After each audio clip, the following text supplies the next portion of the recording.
मुंबई के मीरा रोड इलाके में एक ऐसी घटना सामने आई है जिसने लोगों को फिर से पहलगाम वाली वो घटना याद दिला दी जहां पर कश्मीर घूमने आए सैलानियों से सबसे पहले उनका धर्म पूछा गया, फिर कलमा पढ़ने के लिए कहा गया और जो कलमा नहीं पढ़ पाया उसे हमेशा के लिए खामोश कर दिया गया। पहलगाम में हुई इस घटना ने पूरे देश को झंझोकर रख दिया था और कई लोग शायद ही इस घटना को कभी भूल पाएंगे, लेकिन अब मुंबई के मीरा रोड में फिर से ऐसी ही घटना दोहराई गई है। खबरों की माने तो ये पूरी घटना मुंबई के मीरा रोड के नया नगर इलाके की है। कहा जा रहा है कि इस इलाके में वॉकहार्ट हॉस्पिटल के पीछे एक बिल्डिंग का कंस्ट्रक्शन चल रहा था और इस निर्माणाधीन इमारत की सुरक्षा के लिए 2 गार्ड तैनात किए गए थे, जिनमें से एक है राजकुमार मिश्रा और दूसरे सुब्रतो रमेश सेन। खबरों की माने तो यह आरोप है कि सोमवार के दिन यानी कि 27 अप्रैल 2026 की सुबह करीब 4 बजे उस निर्माणाधीन इमारत पर दोनों गार्ड अपनी ड्यूटी कर रहे थे। तभी उस वक्त मीरा रोड का ही रहने वाला जैब जुबेर अंसारी वहां पर पहुंचा और उसने राजकुमार मिश्रा से रास्ता पूछा। रास्ता पूछने के बाद वो वहां से चला गया, लेकिन इसके बाद वो दोबारा लौट कर आया और फिर उसने वॉचमैन से उसका धर्म पूछा। फिर कहा कि तुम कलमा पढ़ सकते हो। तब राजकुमार मिश्रा ने कहा कि मैं कलमा नहीं पढ़ सकता और उन्होंने इसका विरोध किया।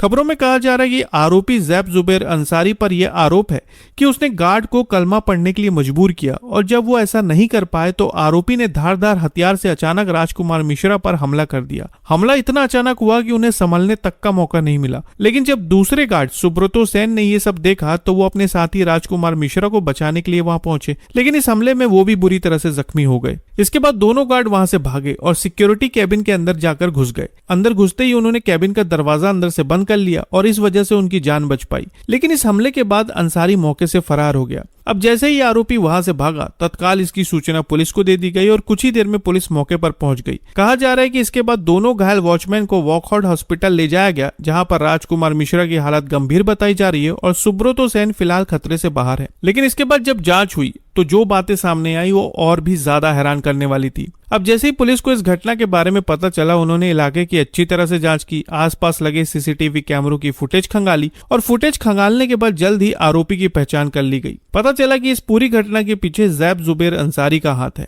थोड़ी देर में पुलिस उसे ट्रेस करते हुए मीरा रोड ईस्ट के नया नगर इलाके में उसके किराए के घर तक पहुंची और सिर्फ 90 मिनट के अंदर पुलिस ने उसे गिरफ्तार कर लिया। मीडिया खबरों में कहा जा रहा है कि अंसारी को गिरफ्तार करने के बाद जब उसके घर की तलाशी ली गई तो जांच टीम को उसके हाथ से लिखा एक नोट मिला, जिसमें उसने ISIS में शामिल होने की इच्छा जताई थी। और आगे की जांच में यह बात सामने आई कि अंसारी का जन्म मुंबई के कुर्ला इलाके में हुआ था और वो एक साइंस ग्रेजुएट था। ग्रेजुएशन के बाद वो 2010 में अमेरिका चला गया, फिर 2010 से लेकर 2019 तक वो अमेरिका में रहा, फिर 2019 में वो वापस भारत लौट आया। यहाँ आकर उसने मीरा रोड में किराए का घर लिया और अकेले रहने लगा। खबरों की माने तो कहा जा रहा है कि अंसारी किसी कोचिंग इंस्टीट्यूट में केमिस्ट्री और मैथ्स पढ़ाया करता था, लेकिन फिर अकेले रहने के दौरान उसने कुछ कट्टरपंथी वीडियो देखे और फिर उन वीडियो से वो बहुत ज्यादा प्रभावित हुआ और अब तक अंसारी की यही कहानी मीडिया खबरों में सामने आई है। फिलहाल पुलिस इस पूरे मामले में अंसारी के मोबाइल फोन और उसके लैपटॉप की बारीकी से जांच कर रही है ताकि ये पता लगाया जा सके कि क्या वो सीमा पार बैठे किसी हैंडलर के संपर्क में था या नहीं।